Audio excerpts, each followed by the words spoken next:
আসসালামু আলাইকুম। আজকে আমরা এসেছি বাংলাদেশের দ্বিতীয় বৃহত্তম গরুর হাটে গরু কেনার জন্য। এই হাটটি শুধু কোরবানির সময়টাতেই নয়, বরং সারা বছর প্রতি শুক্রবার এখানে হাট বসে। এখানে দেশের বিভিন্ন প্রান্ত থেকে ছোট বড় অনেক গরু আসে এবং কেনাবেচা হয়। এখন আমরা আছি হাটের এমন একটি প্রান্তে যেখানে মাঝারি সাইজের দেশি গরু বিক্রি করা হয়।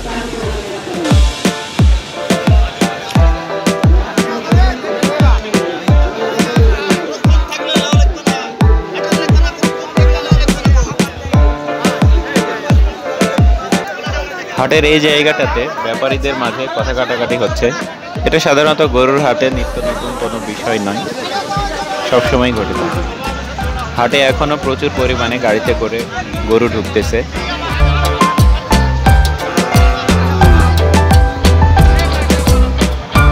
হাটের এই অংশটিতে দামড়া গরু বিক্রয় করা হয়।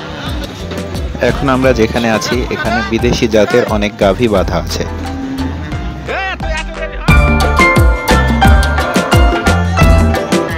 অনেকেই এদের মধ্যেই গরু ক্রয় করে বাসায় নিয়ে যাচ্ছে। হাটের এই সাইটে দেশি ষাঁড় গরু বিক্রি করা হয়।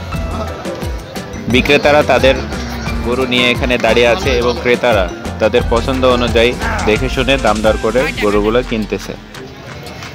হাটের এই সাইটে বড় ষাঁড় গরু বিক্রি করা হয়। অনেক ষাঁড় গরু বাঁধা আছে এখানে। এখানে গরু বেঁধে রাখার জন্য বাঁশ দিয়ে জায়গা করে দেওয়া আছে।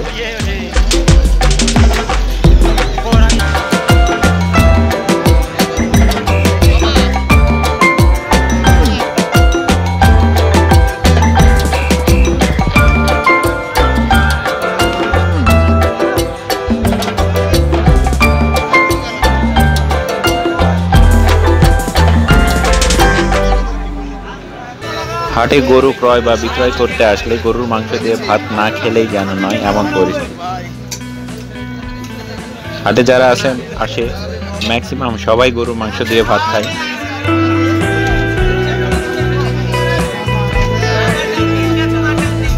এছাড়াও গরুর মাংসের পাশাপাশি